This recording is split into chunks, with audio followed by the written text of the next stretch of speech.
반갑습니다. 오늘도 박한식 교수님과 함께 선을 넘다 교수님과 함께 미국의 대외 정책 이야기를 나누겠습니다. 교수님 반갑습니다. 네, 반갑습니다. 네, 자 오늘 주로 미국 얘기입니다. 크게 이제 두 가지 주제로 말씀 좀 듣고 싶은데요. 그 바이든 대통령이 첫 공식 기자회견을 했습니다. 그래서 언론에서는 역대 대통령 중에 가장 늦은 공식 기자회견이다 이런 또 평가를 하고 있습니다. 여기에서 대북 정책, 대중국 정책 등등 대외 정책에 대한 입장을 좀 밝혔어요. 그래서 그 내용 중에서 대북 정책, 대중국 정책 그리고 대동맹 정책이라고 할 수 있는 부분에 더 집중적으로 좀 다뤄볼까 합니다. 바이든 행정부의 대북 정책이 아마 우리 나라 입장에서 가장 중요한 문제로 다뤄주고 언론에서 그렇게 좀 관심을 표하고 있는데요. 아직 확정되지 않은 걸로 봐야 될까요?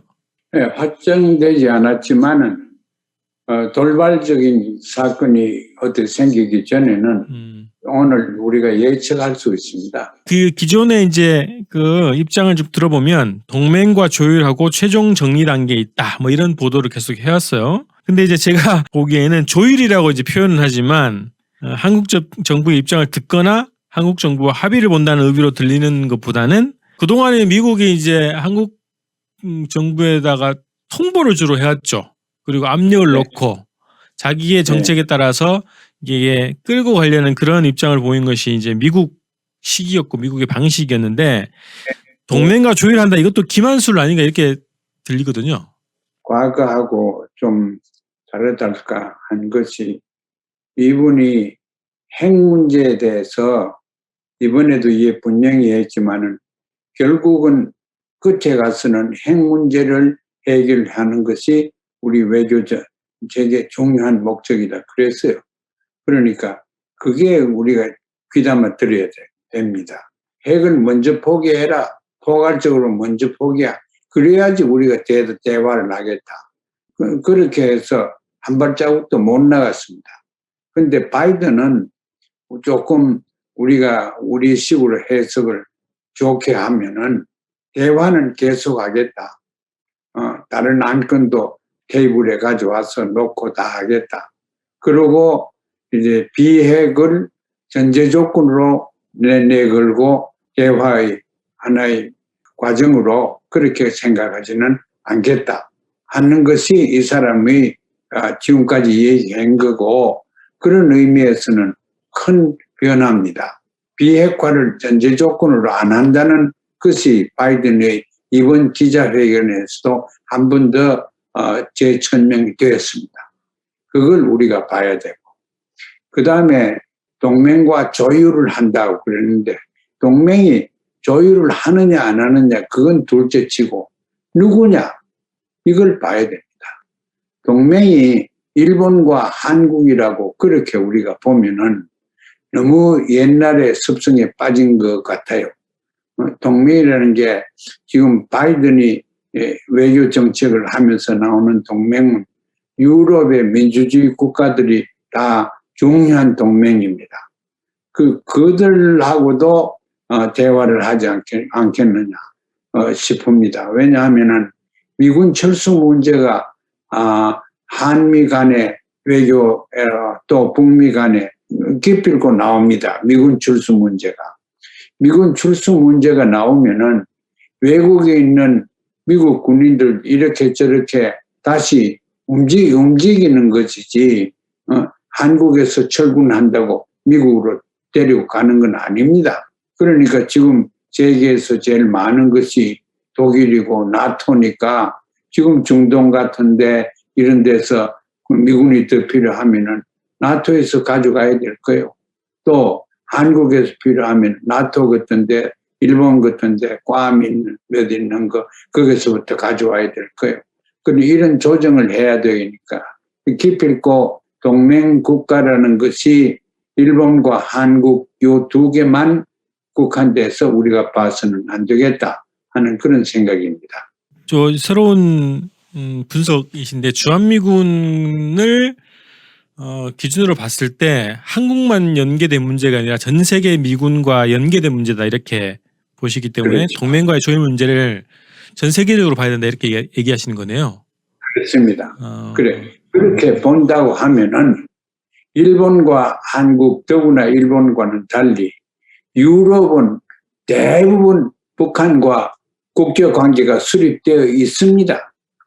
영국부터 독일부터 프랑스부터 다 북구는 말할 것도 없고 덴마크, 노르웨이, 스웨덴은 말할 것도 없고 국교 관계가 되어 있습니다. 그리고 일정한 무역 관계 혹은 문화 교류 등등 다 되고 있습니다. 그러니까 그 사람들하고 조율을 한다는 것은 한국과 일본의 통보식으로 조율하는 거하고는 좀 더 내용이 있다고 우리가 추측해야 될 것입니다. 그 기자회견에서 이제 바이든 대통령이 그 밝힌 대북 정책의 요점 한 두 가지로 보면 북한 문제가 최상위 외교 과제다 이렇게 딱 규정을 했어요. 그리고 외교적 해법을 통한 북한 비핵화 달성이 최종 목표다 이렇게 말씀하셨는데 말씀하셨던 것처럼 선핵 폐기가 대화의 전제 조건이 아니라 결과로서 비핵화다라는 것을 그 대북 정책의 목표로 설정했다는 거고 이거는 좀 약간 특이하다고 할 수 있는데 그 중국 문제가 아니라 북한 문제가 최상위 외교 과제다 이렇게 좀 규정을 했단 말이죠. 그래서 이게 트럼프 대통령 시절하고 연장선에 있는 것과 좀 차별되는 걸 다시 한번 좀 정리를 해주시겠어요? 중국 문제를 최상에 올릴 수가 없습니다. 왜냐하면 그건 해결책이 눈앞에 없습니다. 해결책도 눈앞에 없고 그 정책 전략을 써서 그런 방법도 눈에 보이지 않습니다. 그런데 북한 문제는 어렵기는 어렵지만은 간단합니다. 핵무기 포기하기 위해서 저 사람들이 포기하려고 하는 걸 흥정합니다. 뭘 하느냐? 평화조약 떨라 국제관계를 좀 정상화하고 제재 가한 걸 다 없애고 이렇게 해서 저기서 원하는 것을 우리가 국제 그 네고시에이션 할 때 가지고 옵니다. 그리고 그게 눈에 통 안 보였거든. 과거에는 완전 비핵화 하기 전에는 얘기도 안 듣겠다, 만나지도 안 하겠다 이랬거든. 그게 이제 큰 변화입니다. 그런데 북한에서 그 변화를 옳게 읽으면 좋겠어요. 왜냐하면은 바이든 행정부가 들어와서 국민들한테 점수를 따야 되는데 좀 급합니다. 그래도 점수 딸 수 있는 현격하게 보이는 것이 북의 비핵화 문제입니다. 그래서 지금 우리 정부도 종전뿐만 아니라 불가침 조약 내지는 평화조약까지 우리가 하겠다, 해야 되겠다 이런 결심이 있으면은 이런 식으로 밀고 가야 됩니다. 미국은 이제 상원까지 민주당이 점령을 하고 있으니까 평화조약이 가능합니다. 의회에 과반수만 하면 되니까 과반수를 확보해가 있습니다.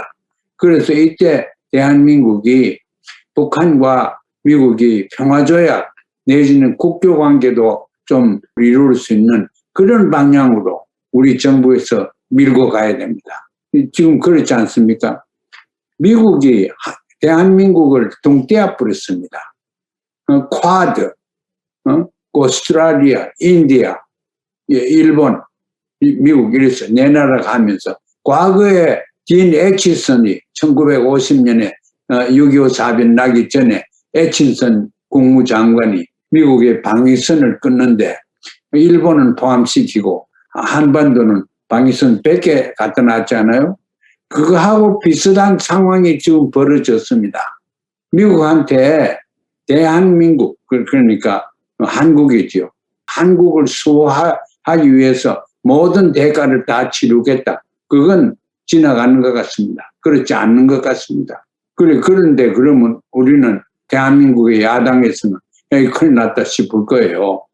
그러나 여당에서는 이런 게 기회다. 이북하고 미국하고 관계 개선이 가능한 때가 지금이구나. 이렇게 분석을 해야 됩니다. 그래서 종합적으로 볼 때 한반도 이번 기자회견이나 그 기타 제가 아는 비공식으로 보면은 한반도를 지금 어떤 이걸 기회로 잡고 문 정부가 한 1년 사이에 좀 창의적으로 북미 관계도 개선하고 남북 관계도 개선하고 하는 그런 방향으로 들어가길 바랍니다. 가능합니다. 네, 이 딱 말씀 들어보니까 지금 몇 가지 현상들이 좀 있거든요. 지금 정부 당국에서 그리고 외교안보 분야의 이제 간부들이 종전선언을 또 강조를 하더라고요. 네. 그래서 혹시 이런 흐름과 좀 무관하지 않은 그런 움직임인가 싶은 생각이 갑자기 좀 들었습니다. 종전이라는 게 제일 쉽거든. 그건 누가 들어도.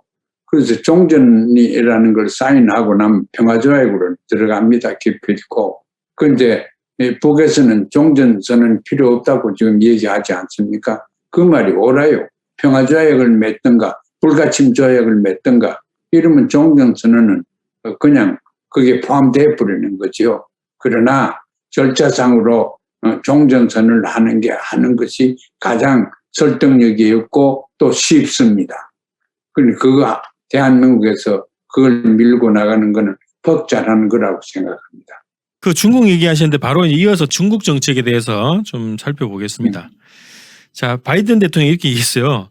중국과 극심한 경쟁을 벌이고 있고 중국이 세계를 선도하는 가장 강력한 국가가 되려고 하는데 자신은 그렇게 하지 못하게 할 것이다. 중국이 국제 규범과 공정한 경쟁, 공정한 무역의 원칙에 따라 움직이도록 요구할 것이고 남중국해, 타이완, 홍콩, 신장 위구르 등의 사안에 있어서 중국이 책임지도록 미국이 목소리를 높일 것이다. 이렇게 설명을 했어요. 네. 자, 그리고 시진핑 주석에 대해서는 이게 그 중국 지도자에 대해서 폼페이오부터 계속 그 공격 비슷하게 하고 있는데 이렇게 얘기했네요. 민주적 뼈대라고는 하나도 없지만 매우 똑똑하고 전체주의를 미래의 추세로 이기는 사람이다. 이렇게 주장을 했어요. 바이든 정부가 트럼프 행정부의 대중국 강경 정책은 계속 이어갈 것으로 지금 보여진단 말이죠. 네. 어떻게 전망하십니까? 대중국 강경 정책은 그대로 이어질 뿐만 아니라 더 강경하게 나올 겁니다. 미국이 역사적으로 봐도 적이 없으면은 힘을 못 씁니다. 적이 꼭 필요해요. 적도 노스 코리아 그 정도의 적 가지고는 안 되고 중국 같은 큼직한 적이 꼭 지금 주적이 돼야 됩니다. 그거 지금 만드는 중입니다. 그래서 내정 간섭하지 말라는 신장 문제, 홍콩 문제, 심지어서는 대만 문제까지 지금 들고 나와서 하려고 하지 않습니까? 그러니까 미국과 중국 그 외교 국교 관계가 굉장히 험하게 될 것이 눈에 보입니다. 거기에서 이제 대한민국이나 평양은 어떠한 자세를 취해야 되겠느냐 하는 것은 창조적으로 잘 하기를 바랍니다. 미국의 대외 정책이 전통적으로 그러긴 한데 그 말씀하셨던 인권과 자유민주주의 이 두 가지 기조로 대외 정책을 펼치고 있는 걸로 보고요.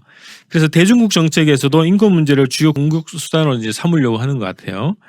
자, 이후 방송에서 또 독자적인 하나의 주제로 또 말씀을 듣고 싶은 주제입니다만 신장 위구르 문제 이거를 네. 또 주요하게 미국이 집중 공격을 하고 있는데 그 이유가 뭔가요?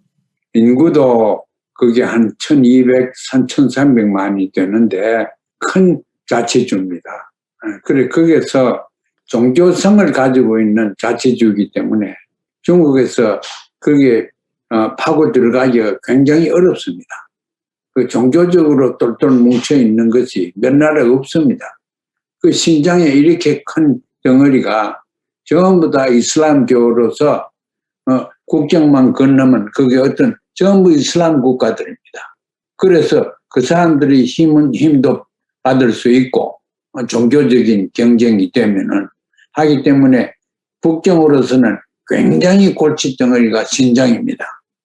몽고도 있지만은 몽고는 종교적인 문제가 있는 것이 아니고 그 다음에 티벳도 있고 하지만은 티벳도 그렇게 큰 나라도 아니고 또 불교고 하니까 문제가 좀 다릅니다. 이슬람교처럼 미국 기독교에 도전되는 그런 한 입장이 없습니다.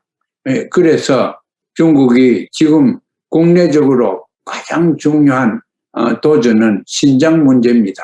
홍콩 문제는 지역적인 문제고 대만 문제는 본질적인 문제지만은 그게 하루 이틀에 해결될 성질도 아니고 신장 문제가 지금 하루 북경을 시진핑을 골치를 앓게 지금 하고 있습니다. 그런데 그게 이제 신장이 어떻게 지금 나가고 있느냐, 신장의 외교 정책이 어떻냐, 그 국민들의 여론이 어떻나, 이걸 우리가 대한민국이 그걸 연구를 해야 됩니다. 북경에서 하는 그걸 따라가지 말고 연구를 하면은 그거하고 예를 들어 신장하고 우리 조선족이 있는 자치주를 보십시오. 자치주는 종교적으로 중국과 대립된 건 하나도 없습니다. 그러니까 아주 자치주를 대접을 잘 해주지요.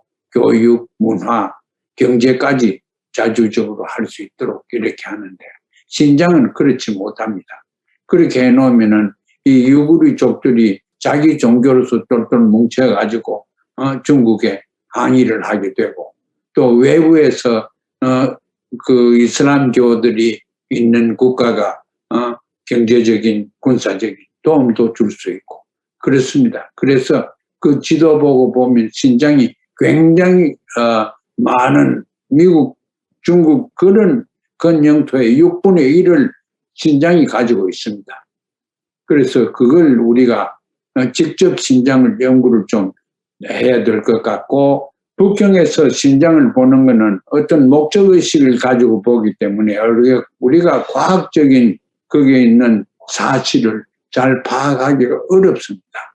그리고 미국이 가서 공격하고 또 비판하고 하는 것도 민주주의, 자유민주주의적인 또 기독교적인 입장에서 하는 것이지 이슬람교를 이해를 하고 절대 그런 건 아닙니다. 이 주제 좀 마무리하려고 하는데요. 블링컨 미국 장관 이런 얘기를 했네요. 중국이 미국이 주도하는 세계 질서를 훼손하고 있고 2차 세계대전 이후에 확립된 규칙을 안 지키고 있다. 이렇게 비난을 했습니다. 세계를 대하는 미국의 제국주의적 시각이 고스란히 좀 드러난 그런 발언이라고 보는데요. 바이든 행정부의 미국이 어떤 대외관계를 만들어갈 것인지 마지막으로 좀 전반적인 정리를 좀 부탁드립니다. 예, 그건 이제 두 가지 개념을 거기에도 지적해 주셨지만은 분명히 했습니다. 하나는 민주주의고 하나는 인권이다. 이게 그렇거든. 인권이라는 것은 이제 법치국가여야 되고 상권 분립이 있어야 되고 이런 미국적인 개념에서 이제 인권 얘기를 하지요. 인간이 참여권도 자유로 집회, 언론 뭐 이런 걸 다 하고 하는데 그 두 가지인데 중국한테는 이 두 가지 중에 하나도 먹혀 들어가지 않습니다. 중국이 친절하게 경청하지도 않습니다. 중국 자기들이 생각하는 인권은 따로 있습니다. 주권 국가로서 따로 있는 거고 투표하고 하는 그런 거 비상적이 불과하지 자기들은 역시 조선노동당처럼 그게도 중국 공산당이 모든 결정을 다 지금 하고 있습니다. 그래서 거기에서 중국 공산당에서 생각하는 그 개념의 인권을 중요하게 들고 나오지. 그러면 곧 우리가 요 다음에 봅시다 한번. 중국이 생각하는 인권과 미국이 생각하는 인권이 어디 차이가 있느냐 그걸 봐야 됩니다. 자, 이렇게 해서 미국의 대외 정책 관련한 말씀 좀 이렇게 마무리를 하도록 하겠습니다.